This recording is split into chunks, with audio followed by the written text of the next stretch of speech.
आपने ध्यान दिलाया है। बगल में माता का मंदिर है और यहाँ किस चीज का पेड़ है और पीछे कौन बैठा है, कौन जगा रहा है मैया को?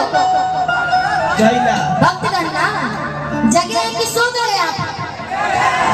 थोड़ा एनर्जी लगे वरना मैया खुद सो जाएगी।